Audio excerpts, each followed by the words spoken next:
Hey there, YouTube. Just another quick video on my ST3888 or 851 replica project.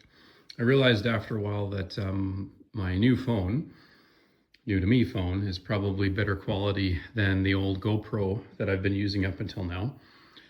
We'll have to see when I upload this to whatever free video making software I've currently got installed on my computer. So kind of a funny story to get a sense of how backward I can be.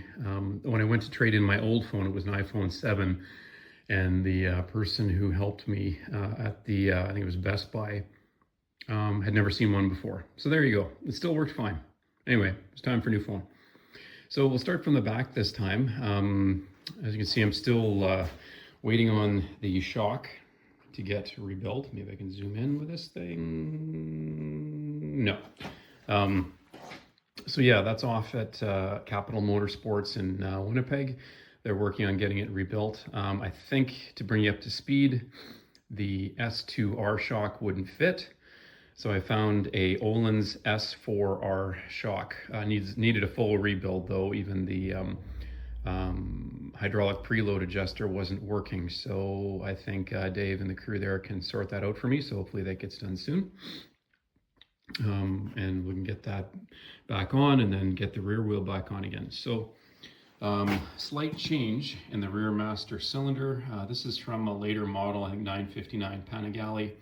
It's just moved the banjo bolt to the top rather than at the side, which allows for better routing of this reservoir hose, which I'll probably just put a plug in or cap it, make it more race style.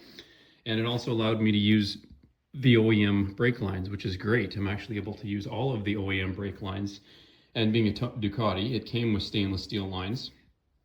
They are a bit aesthetically worse for wear, but I think once I hook everything up and flush some fresh fluid through it and the rebuilt calipers, they should work a treat. So I did tidy up the banjo ends there, and of course new crush washers. So kind of an interesting routing there in terms of going down on the inside of the swing arm, and this is the rear speedo sensor. But anyway, it seems to route okay, and we'll clear the tire. So that's some money saved in my book. So yeah, seat fairing. I've done a lot of work with some fiberglass and not a whole lot of Bondo, using the resin and some micro balloons to smooth things out. I've posted some pictures to some of the forums, but yeah, that's in the process of some guide coats and some more sanding and then getting some primer on it.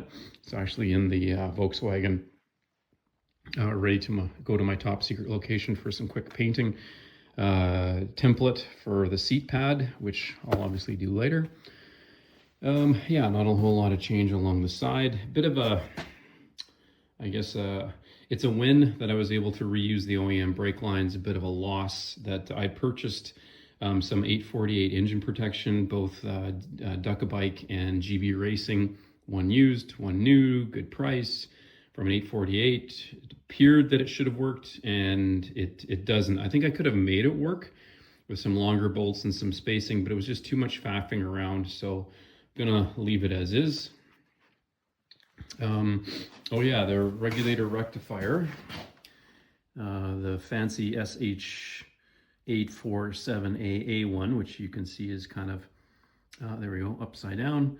That's been mounted, and got the power lines here. I just need some proper amp connectors. So I've got a plan on how to mount this up so that I don't have like 6 different leads coming off to each terminal. I want to keep it down to 2. So there's the ground wire there as well. So anyway, that's underway. Just waiting for some parts to come in.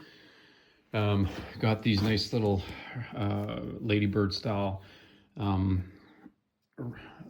reservoir mounts there, and some Tygon tubing from Kirby Girl down in the States. Dash mounted. This modified 900 SS mount has been spray painted, so that looks like it's ready to go. You can kind of see those Ayala, I think the name is, radiator and oil cooler guard. Found those in Japan. got them shipped over.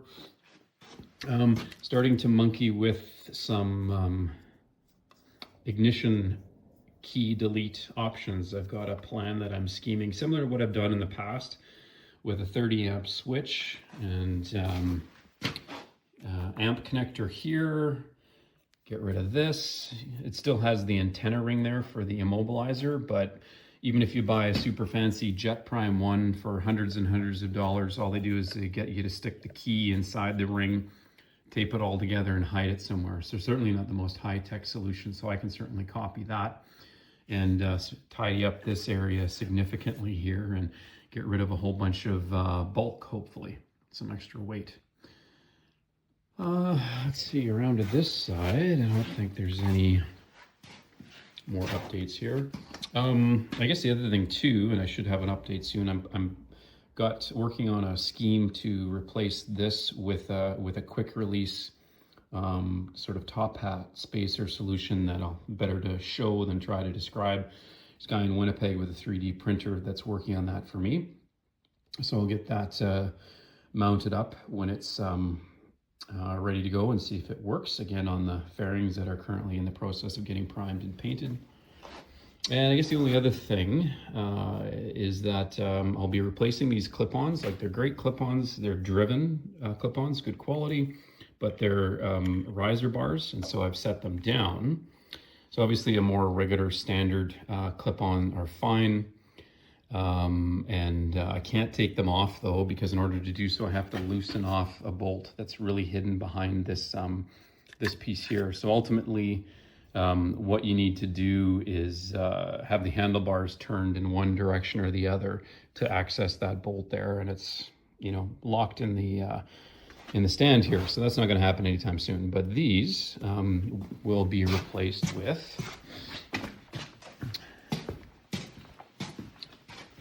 these over here, some Renthal clip-ons that I was able to source online for a fair price. Again, used bars don't exactly match, but they're close enough and they're straight. So those will be going on the, there we go, zoomed out a bit. Those will be going on the bike as soon as I get the back wheel on, roll it off, and replace those bars. But that's all got to happen after the shock has been done. So anyway, that's just a quick update of where we're at. Yeah, a bit of a bummer that the engine protection didn't work, but hopefully I can sell that on and recoup a little money. I'll probably end up losing money, which is always a risk when you try to adapt and make things fit, but you live and you learn. So if you're wondering, GB Racing 848, 1098, 1198 engine protection does not easily fit on an ST3. So you might want to get ST3 specific stuff. So anyway, that's the update. Yeah, like and subscribe if you haven't done so already. And hopefully this video actually uploads and it's even clearer and higher resolution than the old GoPro. Check back soon.